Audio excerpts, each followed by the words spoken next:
काल 23 तारीखला संध्याकाळी अंदाजा 8:15 8:30च्या दरम्यान कदीम जालना पोलीस स्टेशन घाटी रोडवर एका व्यक्तीवर अग्निशस्त्राने फायरची घटना घडली होती. त्याला ताबडतोब वैद्यकीय उपचारासाठी हॉस्पिटलला शिफ्ट केला, पण दुर्दैवाने हेड इंजुरी असल्यामुळे तो वाचू शकला नाही.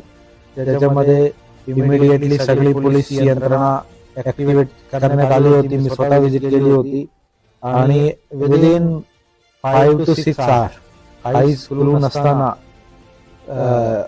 डीवायएसपी अनंत कुलकर्णीच्या अंडर एलसीबीची टीम आणि कदीम जालनाचे पीआय शेवाळे, सदर बाजारचे पीआय भारती, चंदनेराचे पीआय पवार, एलसीबीचे पीआय पंकज जाधव आणि सगळे त्याची टीम्स याच्यामध्ये वर्कआउट करत होते आणि विदिन 6 hours त्याच्यामध्ये ब्रेक थ्रू पोलिसाला भेटलेला आहे.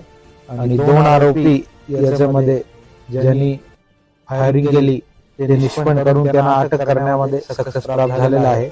दोघे आरोपीचे नाम अमन शैलेंद्र धिल्लोड आणि अजय विजय अमलेकर असे ही 2 आरोपी आहे.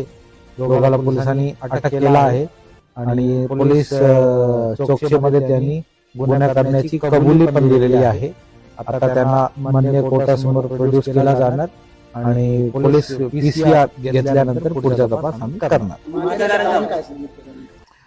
अजून याचं इंटरोगेशन सुरू आहे, पण प्रायमा फेसी काही दिवस अगोदर काही भांडण झाले होते असा दिसते जो आरोपी त्याचा जो सांगणं आहे आणि त्याचा राग मनात धरून ही घटना करलेली असा वाटत आहे. पण अजून ही प्रिलिमिनरी स्टेज आहे. नाही, इलेक्शनचं काय रिलेशन नाही.